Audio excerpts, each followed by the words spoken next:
자, 반갑습니다.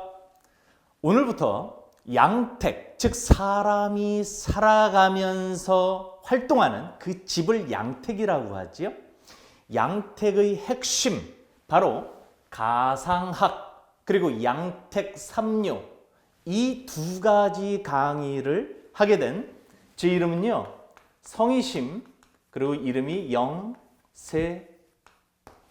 영세원이라고 합니다. 이름이 좀 한자가 더 많죠? 더 파이팅 하겠습니다.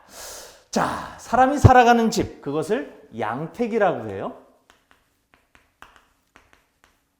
그리고 돌아가신 분을 기준으로 혈자리, 명당자리, 바로 묘자리라고 하죠. 이 묘자리를 통해서 자자손손의 어떤 번영, 건강, 행복, 재물 이런 것들을 누리게끔 하는 이것을 바로 음택이라고 합니다. 자, 그런데 현대 사회에서는 이 음택의 개념보다는 실질적으로 양택의 개념을 훨씬 중요하게 생각을 하는 것이요. 이 양택은 크게 집, 즉 가족이 살아가는 그 양택이 있고요. 그리고 사람은 또 밖에 나와서 사회적으로 일을 하잖아요. 가게 아니면 회사 이런 부분들이 또 사회적인 양택이 될 것입니다. 자, 그러면 이 양택을 바라보는 그 풍수 학문이 크게 세 가지가 있어요. 하나가 바로 음택의 공간 속에 명리학의 시간을 대입한 현공풍수라는 학문입니다. 저는 이것을 풍수의 완결판이라고 생각을 해요. 아, 땅에도 바로 시간이라는 개념이 도입돼서 그때의 기운이 달라질 수 있는 것이구나. 바로 현공풍수 강의 제가 정규 강좌 때 확실하게 해놨죠. 그 부분도 함께 보시고, 더불어서 수천 년 동안 임상적으로 마치 고전 풍수의 바이블처럼 우리들이 활용해왔던 것이 바로 양택 3류 그리고 가상학이라는 것이 있습니다.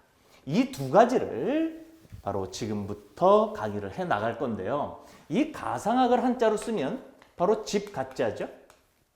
그리고 이 상자를 이렇게 씁니다. 그리고 이제 학문이에요.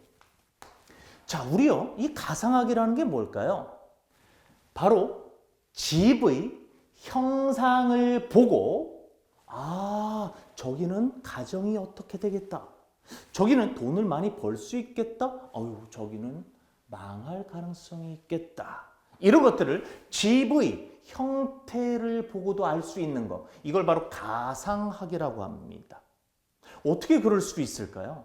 자, 우리 건강적으로 보면 내장체표 반사이론이라는 것이 있어요.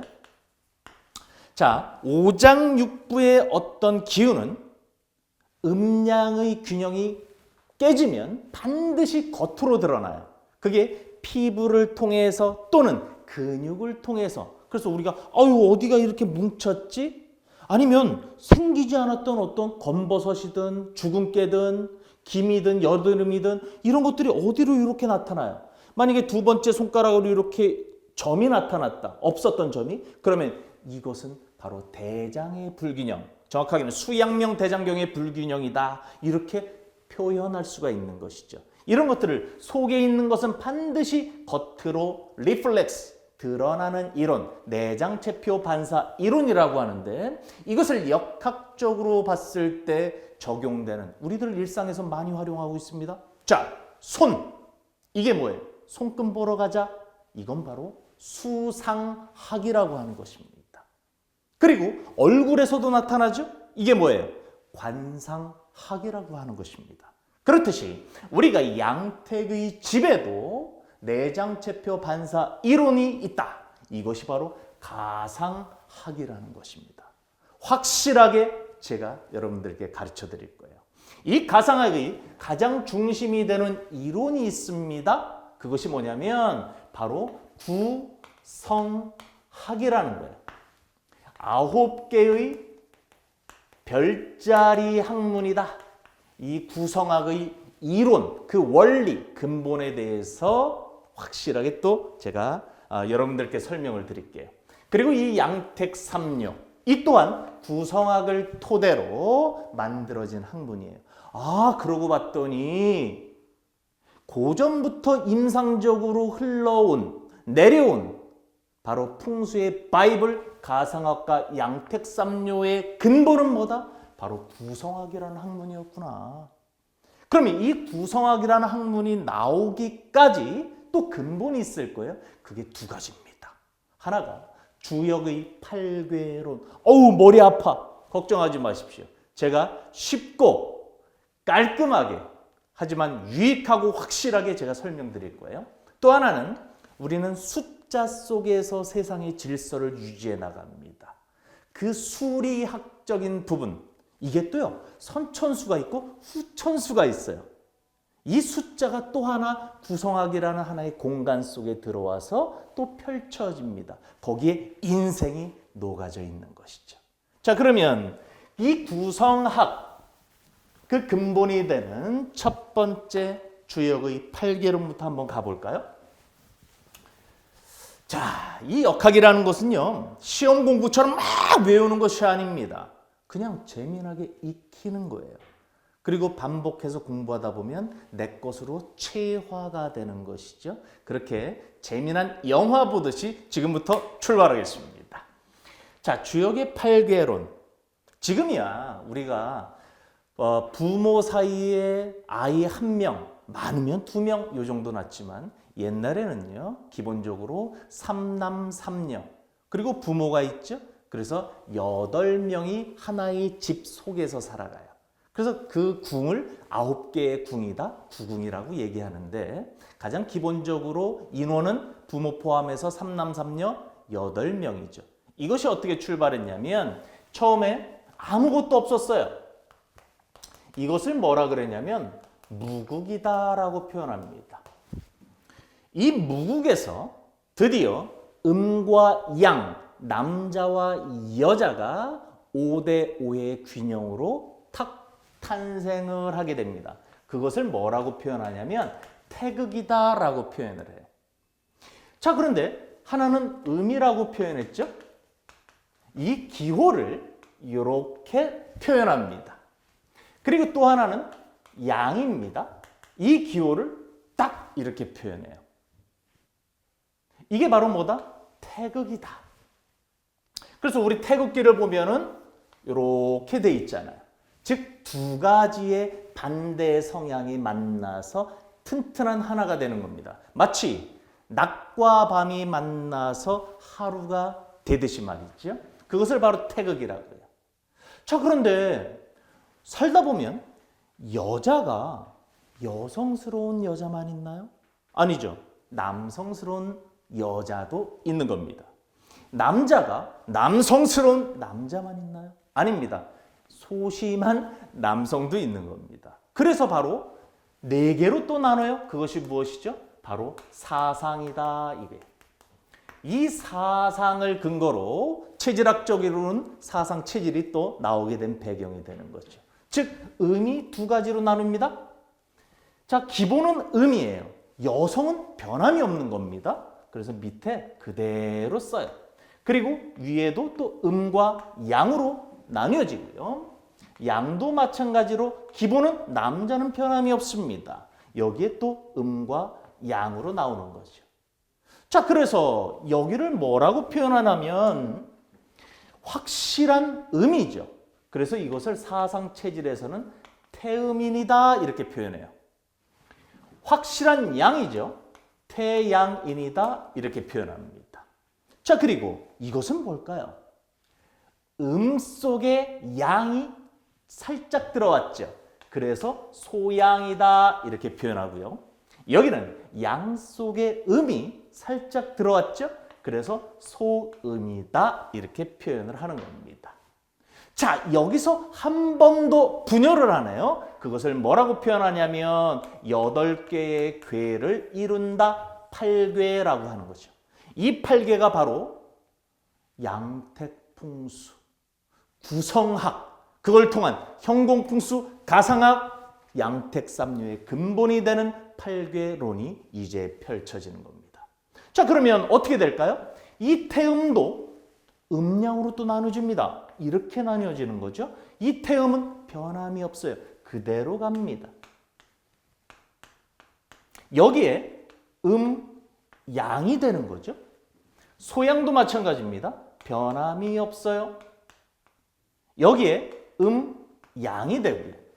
소음도 마찬가지죠. 변함이 없습니다. 그리고 여기에 양이 되고요. 태양도 마찬가지입니다. 변함이 없어요. 여기에 음과 양으로 배당이 되는 거예요. 자, 그러면 여기서 하나 봐볼까요? 확실한 오 나왔네요. 이분을 바로 어머니다 이렇게 표현하는 거예요. 확실한 양, 이분을 아버지다 이렇게 부르는 거죠. 자, 그러면 그 중간에 삼남삼녀는 어떻게 우리가 알 수 있을까요? 자, 남자는 기본적으로 홀수라고 생각하시면 되고요. 여자는 기본적으로 짝수라고 생각하시면 됩니다. 여기에 이렇게 기호로 표현한 것을 하나하나를 다 효라고 표현해요.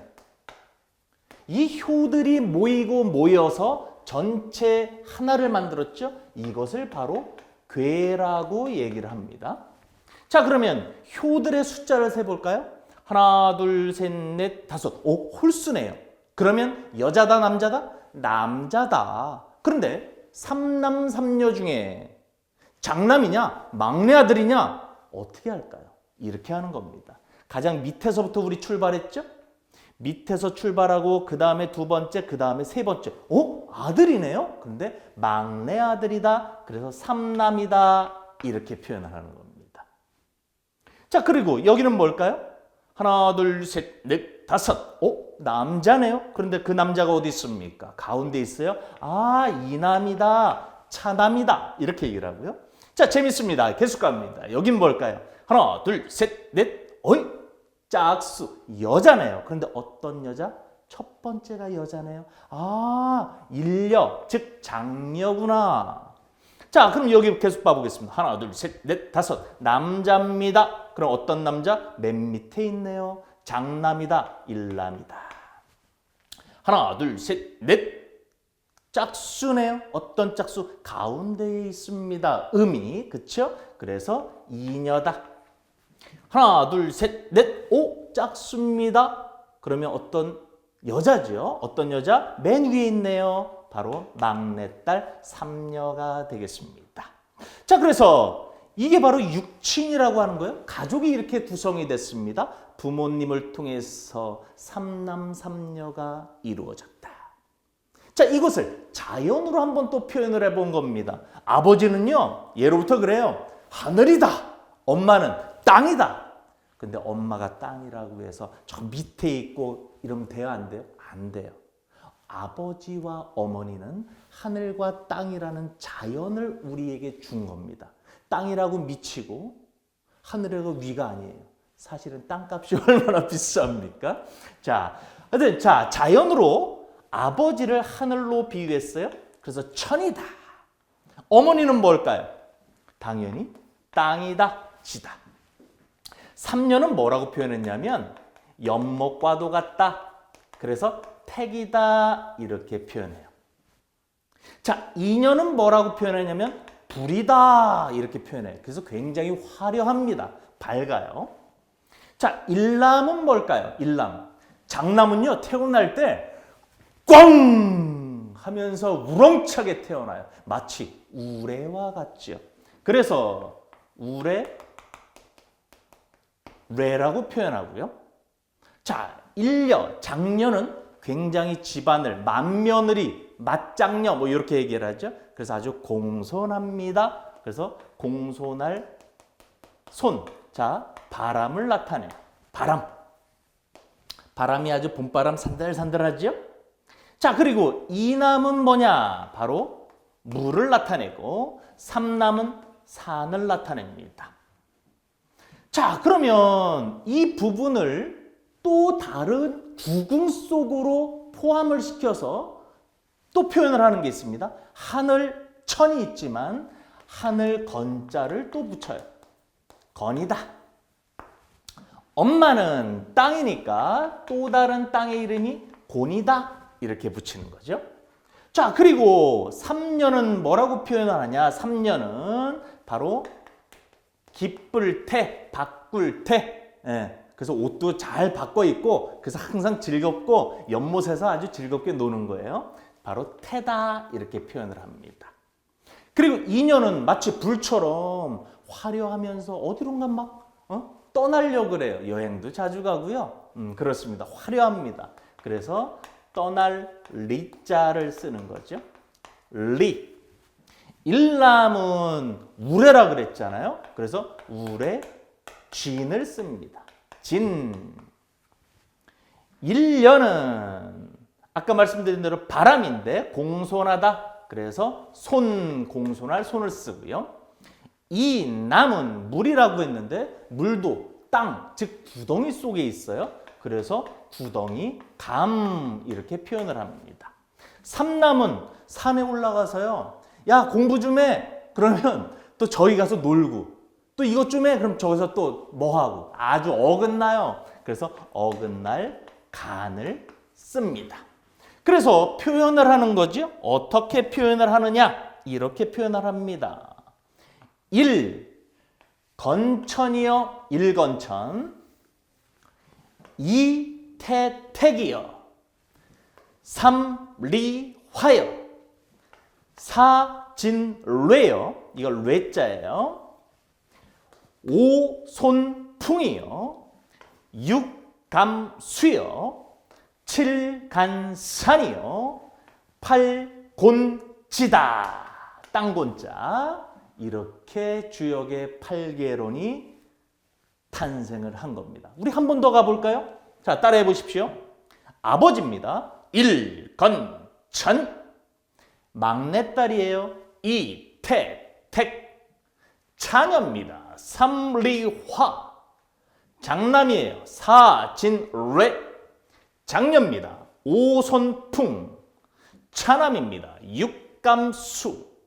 막내 아들이에요. 칠간산. 어머니입니다. 팔곤지. 이것이 양택풍수의 가상화가 그리고 양택삼용 또 형공풍수까지 어떻게 펼쳐지는지 이건 강의를 통해서 계속 지켜봐 주시기 바랍니다. 자, 이게 바로 주역의 8개론이에요. 과감히 지우겠습니다. 자, 갑니다. 자, 두 번째 구성학의 기본이 되는, 즉 풍수의 기본이 되는 것이 바로 제가 숫자라고 말씀을 드렸어요. 그 숫자를 보니까요, 이 수, 야, 이건 굉장한 힘을 갖고 있습니다. 그래서 숫자에는 이치가 있다. 그래서 수리학이라고 얘기를 하는 거죠. 우리가 자, 몇 시에 어디서 만나자. 그 몇 시가 없으면 사람들은 계속 혼돈 속에 살아갈 겁니다. 그래서 숫자가 중요한 거예요. 시간이 중요한 겁니다. 또 어디서 만나자. 그 공간, 방향, 이 또한 세상을 지키는 하나의 질서입니다. 이 두 가지를 합친 것이 바로 선천수와 후천수를 합친 복합정귀도라는 거예요. 그 복합정귀도에 좀 전에 말씀드린 부모님과 삼남삼녀가 딱 들어가고요. 그게 바로 공간으로 형성이 되고 그게 바로 가상학과 양택삼묘에 적용이 되는 거죠. 자, 그러면 한번 수리학을 봐볼까요? 하나는 선천수다.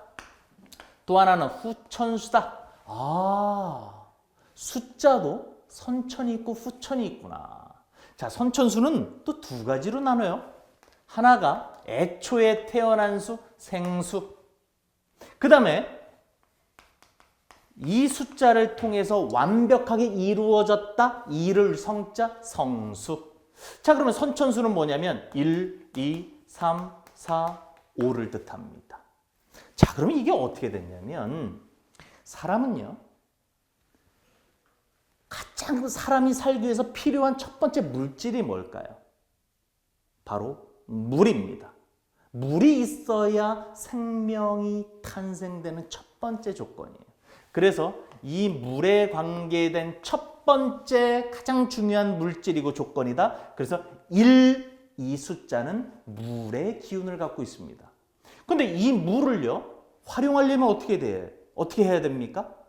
불로 데워줘야 돼요. 그래서 두 번째가 바로 불의 기운을 갖고 있어요. 그래서 물이 데펴졌잖아요. 그리고 나서 본격적으로 올라갑니다. 그래서 봄을 스프링이라고 하죠. 그래서 그 스프링은 마치 나무처럼 축축 올라가요. 그래서 목의 기운을 띠는 첫 번째 생수의 숫자가 3이다. 그리고 목이 쭉쭉쭉 올라가다가 이제는 어떻게 돼요? 열매의 결실을 만듭니다. 그 결실이 단단하죠? 마치 금처럼 견고합니다. 그래서 네 번째 금의 기운을 띠고 있고요. 자, 그리고 이 1, 2, 3, 4를 중간에서 보이진 않지만 잘 이어지게 만드는 것을 바로 숫자의 가운데 5, 이걸 바로 토의 기운이라고 해요. 자, 마치 나무의 상징은 봄을 상징합니다. 그리고 여름, 가을, 겨울이죠. 봄에서 여름으로 갑자기 바뀌나요? 아니죠. 봄의 기운이 점점 없어지면서 여름의 기운이 점점 많아지다가 어느 순간 확연한 여름이 되는 겁니다. 바로 그때 물이 없게끔 계절을 이동시키는 것이 바로 이 토예요. 그래서 토는 각각의 계절에 다 있다. 그래서 중앙토다 이렇게 표현을 하기도 합니다. 자, 그래서 일은 수의 기운을 지녔고 사는 금의 기운을 지녔다. 이제 알았어요. 자, 그 다음에 이젠 성수가 되는 겁니다. 여기에 중앙토 5를 다 더해요. 그러면 어떻게 됩니까? 여기는 6, 7, 8, 9, 10이 되죠. 그래서 1과 6, 생수와 성수는 수의 기운을 지녔다. 2 더하기 5는 7이 되겠죠. 2, 7, 화. 3 더하기 5는 8이 되겠죠. 3, 8, 목. 4 더하기 5는 9가 되겠죠. 4, 9, 금이요. 그리고 5 더하기 5는 10이 되겠죠. 그래서 50토다. 정리해 볼까요? 16수. 따라하십시오. 16수. 27 화. 38 목. 49 금. 50토. 이것을 바로 선천수다라고 얘기를 하는 거예요. 자, 그러면 이 선천수를 토대로 이제는 후천수를 만들 것입니다. 사람은요, 기본적으로 선천의 기운으로 따라가는 것이 아니라 후천에서 변화무쌍하게 살아가요. 앞날을 예측할 수가 없습니다. 이것 때문에 우리가 고통스럽죠? 그러나 이 후천수도 확실한 법칙 아래에 있습니다. 어떤 법칙? 공간 속에 대입이 되는 거예요. 드디어 나옵니다. 무엇이 나올까요? 이제부터 계속 보게 될 구궁도. 9개의 궁이 있다, 집이 있다. 그걸 그림으로 표현한 겁니다. 그래서 그림도자를 쓰는 거죠. 구궁도. 여기에 먼저 결론부터 말씀을 드리면 1과 6이 여기에 옵니다. 2와 7이 여기에 오고요.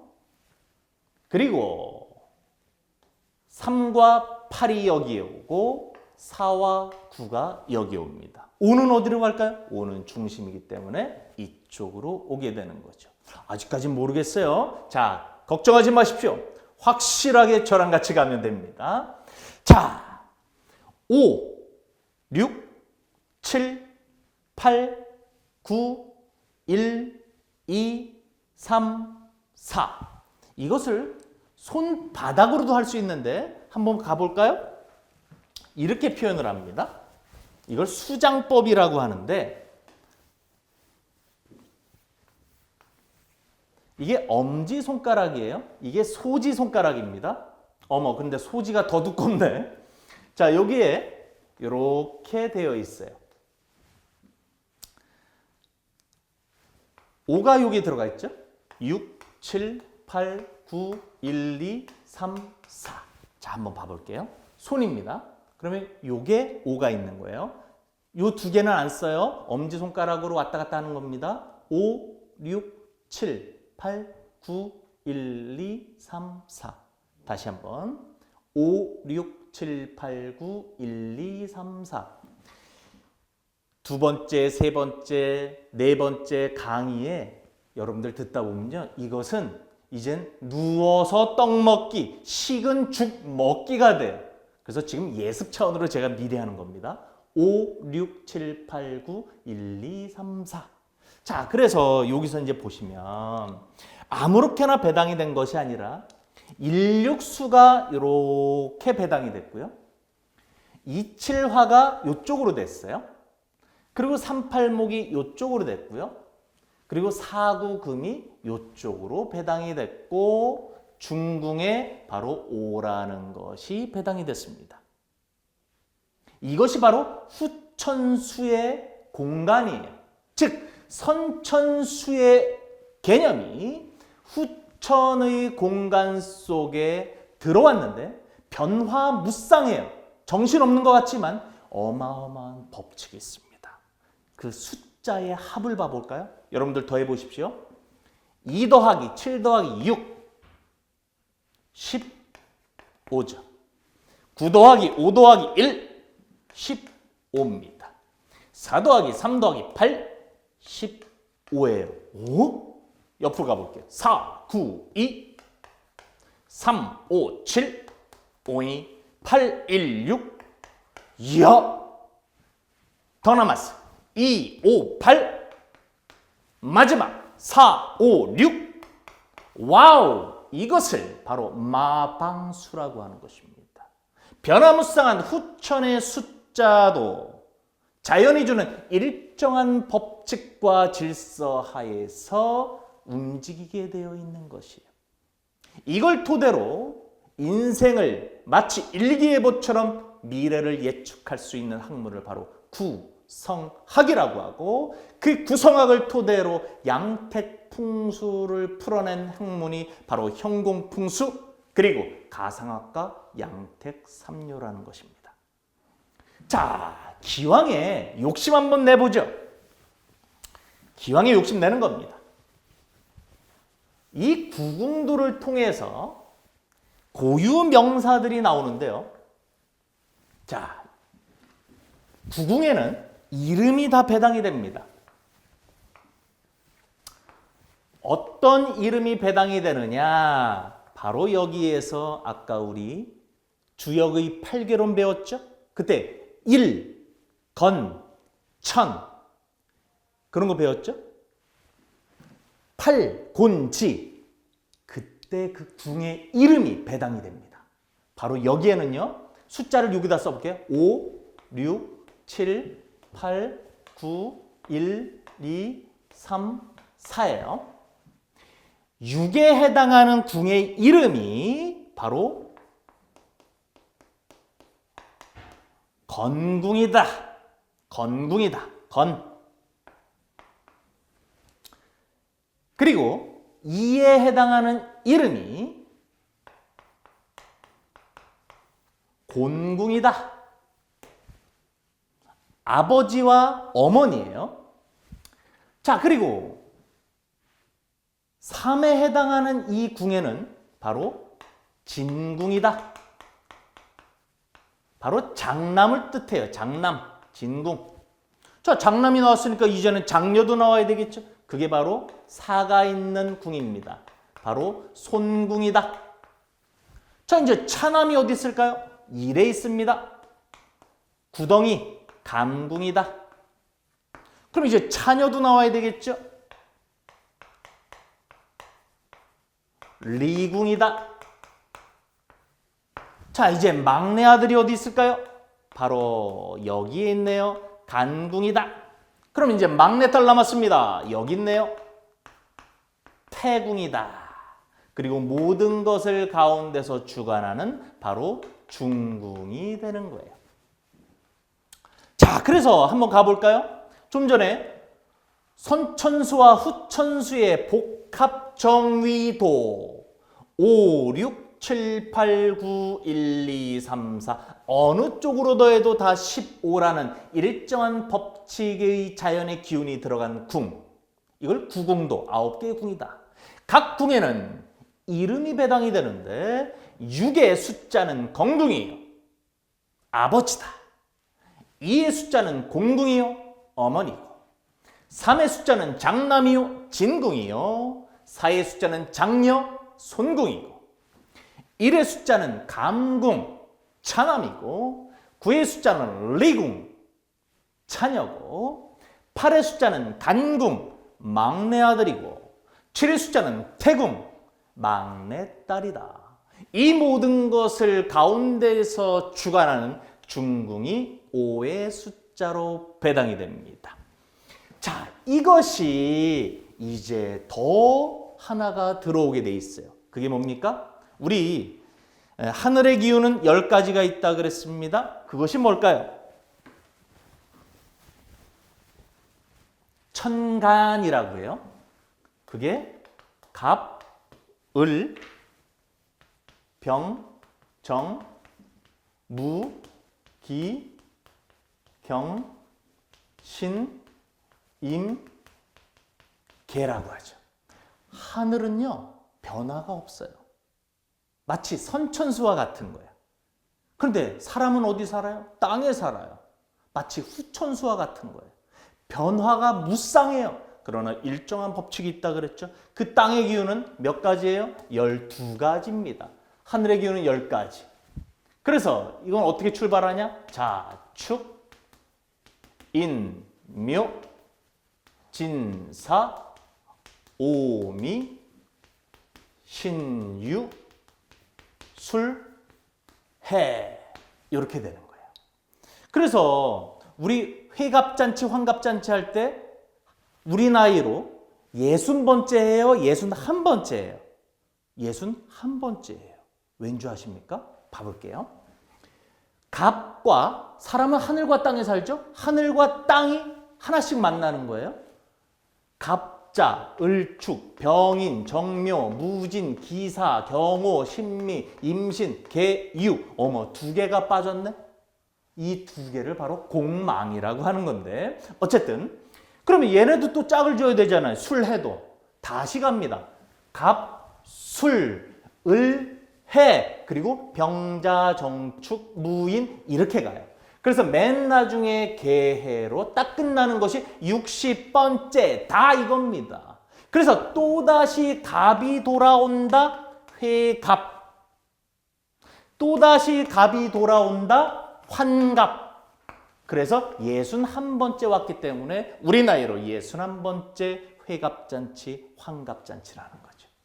자, 그러면 변화무쌍한 이 사람이 실질적으로 살아가는 12가지 지지. 이것이 바로 띠입니다. 쥐, 소, 범, 토끼, 용, 뱀, 말, 양, 원숭이, 닭개, 돼지, 띠로 해석이 되는데 이것이 바로 복합 정위도에 배당이 돼요. 그걸 한번 써보겠습니다. 자고로 요즘 현대는요. 왼쪽에서 오른쪽으로 쓰죠. 이걸 가로 횡자 써서 횡서문화라 그래. 자, 좌에서 우로 쓰고 또 수평으로 쓰니까 횡서예요. 원래 자연은요. 그래비티, 중력의 지배하에 있습니다. 그래서 세로 종자를 써서 종서문화고요. 또 오른쪽에서 왼쪽으로 쓰는 거예요. 그래서 사진을 찍더라도 원래는 현상이 거꾸로 되어 있고요. 아기도 원래는 그렇습니다. 이게 바로 자연이 주는 거예요. 자, 그렇기 때문에 자연의 어떤 방위를 표현할 때 풍수에선 방향이 굉장히 중요한데 우리가 기본적으로 아는 게 동쪽, 서쪽, 남쪽, 북쪽 이렇게 알고 있죠? 거꾸로 우리들은 공부를 해야 돼요. 왜요? 자연의 기운이기 때문에. 그래서 이쪽이 동쪽이고 이쪽이 서쪽이고 이쪽이 남쪽이 아니라 북쪽이 되겠죠? 그리고 위에가 북쪽이 아니라 남쪽이다. 이렇게 여러분들은 아시면 됩니다. 자, 그것을 12지지로 어떻게 표현하냐? 여기가 바로 해, 자, 축, 인, 묘, 진, 사, 오, 미, 신, 유, 술. 자, 그러면 여기가 무슨 쪽이라고요? 북쪽. 이쪽은 동쪽. 이쪽은 남쪽. 여기는 서쪽. 이렇게 표현을 하는 겁니다. 또 방향을 볼 때 이제는 자방향. 이것은 정북쪽이에요. 그런데 축방향은 뭐죠? 북쪽이 더 많이 포함된 살짝 동쪽. 이걸 북동쪽이라고 합니다. 그러면 인방향은 뭘까요? 동쪽이 더 많이 포함된 살짝 북쪽. 그래서 동북쪽이라고 표현을 하는 거예요. 그래서 앞으로 인방향, 진방향, 오방향, 유방향 할 때는 동서남북인데 어떻게 동남쪽, 정동쪽 아니면 북쪽이 더 많이 포함된 만약에 서쪽이다. 그럼 해방향이 되겠죠? 근데 서쪽이 더 많이 포함된 북쪽이야. 그러면 술방향이다. 이렇게 아시면 되는 겁니다. 와, 12지지와 선천수와 후천수가 들어갔고 8개론에 궁이 들어갔고 정신 못 차리는데 잘 따라오고 계십니다. 박수. 자, 그리고 계속 갑니다. 여기에서 이제 하나만 더 할 거예요. 뭐냐? 요 1이라는 숫자에 오행이 배당이 돼요. 이 오행은 하나의 색깔, 먼저 색깔로 표현이 되고요. 그리고 오행이 배당이 됩니다. 자, 예를 들어서 물이다. 그것은 물 자체의 사물을 뜻하는 것이 아니라 오행은 뭡니까? 5가지의 움직임이에요. 물의 움직임의 기운을 바로 인생에 대입하는 겁니다. 그래서 오행을 물이다, 금이다, 불이다. 그렇게 사물화시키면 안 되는 거예요. 그 행이다, 움직임이다, 기운의 연속성이다 라고 해석을 해야 돼요. 그리고 이것들이 합해져서 하나의 별을 이루었다. 자, 그러면 1 맨 밑에 있죠? 정북쪽입니다. 여기에는 이제 고유명사가 대입이 돼요. 그것이 무엇이냐? 이거죠. 색깔은 백색이요. 오행은 물이다. 그리고 이름 별성자를 써요. 그래서 일백수성이다. 자, 이거를 기억하시면 돼요. 일백수성. 일백수성은 궁이 어디예요? 감궁이다. 정북쪽이다. 이렇게 알아두시면 돼요. 그러면 이제 좀 이따가 제가 실전을 먼저 딱 보여드릴 거예요. 자, 이제 일단 계속 가볼게요. 자, 2, 3, 4, 5, 6, 7, 8, 9, 9개니까 여기에 고유명사가 다 있겠죠? 2는 뭐냐면 검은색이에요. 이흑토성이다. 이흑토성이다. 이거 어디 있어요? 여기 있네요. 그리고 3은 뭐냐? 바로 푸를 벽자를 써요. 삼벽 목성이다. 이렇게 얘기를 해요. 푸를 벽자를 씁니다. 우리 서양 사람들의 눈이 좀 파랗잖아요. 그래서 파란 눈 벽안이라고 얘기를 합니다. 삼벽 목성. 그리고 사도 푸른색이에요. 그래서 사 푸를 녹자를 써서 사록 목성이다. 이렇게 되고요. 자, 오는 뭘까요? 누를 황자를 씁니다. 오황. 그리고 오행은 토예요. 즉 오황토성. 6은 뭘까요? 육백. 오행은 또 금이네요. 육백금성. 7은요?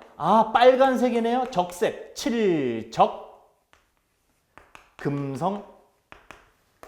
8은 뭘까요? 팔백. 토성. 이제 마지막 남았습니다. 9는 뭘까요? 9는 우리 자색이라고 하죠. 보라색. 그래서 보라색 개념이다. 구자 화성이다. 이거 자라 그래요. 구자 화성이다. 이렇게 읽어요. 좀 어렵겠지만 여러분들 걱정하지 마십시오. 저는요, 제 강의를 듣는 분들에게는 1등과 꼴찌를 나오게 안 해요. 반드시 다 1등으로 만들려고 합니다. 그러니까 앞으로 2강, 3강, 4강 듣다 보면 지금 말씀드리는 이 내용들은요. 아, 그냥 그래 알게 되는 거예요. 뭐든지 처음이 낯설고 어색하고 적응하기까지 시간이 걸릴 뿐입니다. 저를 믿고 한번 따라와 주시길 부탁드리면서 한번 제가 할 테니까 따라해 보십시오. 일백수성, 이흑토성, 삼벽목성, 사록목성, 오황토성, 누를 황자예요.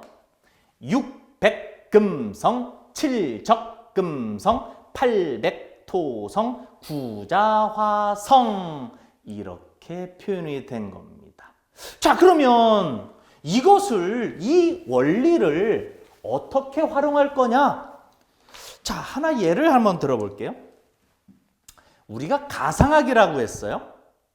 딱 봤습니다. 집의 형상을 봤더니 집이 이렇게 생긴 거예요.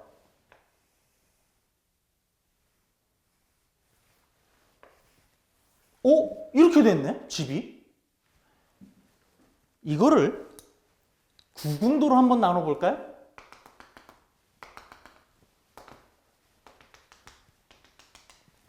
그러면 어느 궁이 함몰이 됐잖아요. 그쵸? 결함이 있잖아요. 그럼 어느 궁입니까? 쭉 따라와 보니까 곤궁이네. 곤궁을 봤더니 이흑토성이라고 하고, 곤궁은 아까 육친에서 누구? 아버지? 아니에요. 아버지는 여기야. 장남? 아니야. 여기야. 차남? 여기야. 막내딸? 여기에. 어머니다 이거예요. 어머니. 어머니 궁이 함몰이 됐구나. 곤궁이 함몰이 됐구나. 이흑토성이 함몰이 됐구나. 결함이 이 집의 가상학으로 봤을 때 이쪽에 문제가 있구나. 그러면 그 집안에 계속 살다 보면 반드시 어머니는 건강했던 어머니였어도 이 집으로 이사 온 순간부터는 어머니는 아플 가능성이 있어요. 그리고 앞으로 배우겠지만 이 곤궁은 노력하는 궁입니다. 그래서 노력궁이라고도 해요. 여기는 노력궁이지 결실의 궁이 아니잖아요. 열심히 노력을 해. 그런데 그만큼 결실을 맺지 못할 수 있다. 이렇게 나오는 거예요. 자, 반대로 이것도 한번 봐볼까요? 그러면 요번에는 집을 봤더니 어머, 이렇게 돼 있네? 집이? 뭐예요?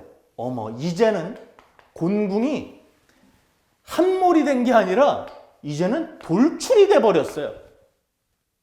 이건 또 어떻게 해석할까요? 어머니가 힘이 없는 것이 아니라 어머니가 너무 파워풀해. 아주 실질적인 가장이 아버지가 아니라 어머니일 수 있다 이겁니다. 그리고 이 어머니의 궁이 많아졌기 때문에 상대적으로 어디가 빈약해요? 이쪽이 빈약해질 수 있잖아요. 그럼 이쪽이 무슨 궁입니까? 손궁, 장녀의 궁이다. 리궁, 차녀의 궁이다.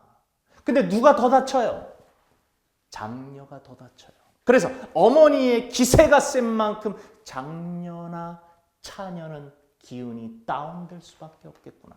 그리고 이 손궁은 물론 나중에 계속 배우겠지만 사업궁입니다. 결혼궁이에요. 장녀의 결혼에 문제가 발생될 수 있겠구나. 또는 그 집안에 가장이 사업을 할 때, 특히 장녀가 사업을 할 때 문제가 발생이 될 가능성이 있구나. 또 리궁은 이별할 수 있는 궁입니다. 결혼과 이별? 결혼해서 헤어질 수도 있겠구나. 이것이 바로 가상학을 통해서 알 수 있는 기가 막힌 고전 바이블 풍수학입니다. 이 토대가 바로 주역의 8궤론, 그리고 선천수와 후천수를 통한 구궁도의 복합 정위도. 그래서 6이라는 숫자는 건궁이요, 2라는 숫자는 곤궁이요. 이렇게 우리가 공부를 한 거고, 각각의 숫자와 색깔과 오행, 거기에 별을 붙여서 일백수성, 이흑토성, 삼백목성, 사록목성, 오황토성, 육백금성, 출적금성, 팔백토성, 구자화성까지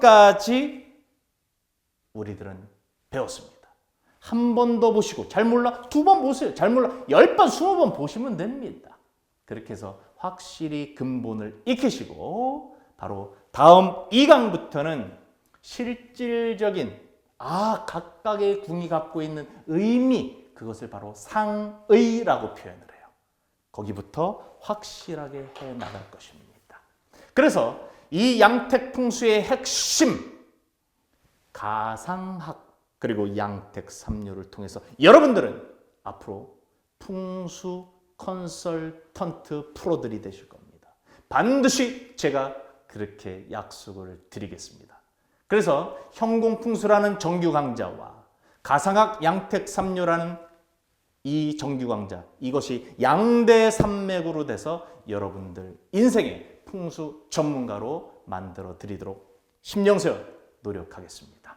여러분들 제가 기운 드릴 테니까 기운 받으시고 바로 2강부터 파이팅 하시기 바랍니다. 준비합니다. 여러분들 힘내십시오. 아자아자 파이팅!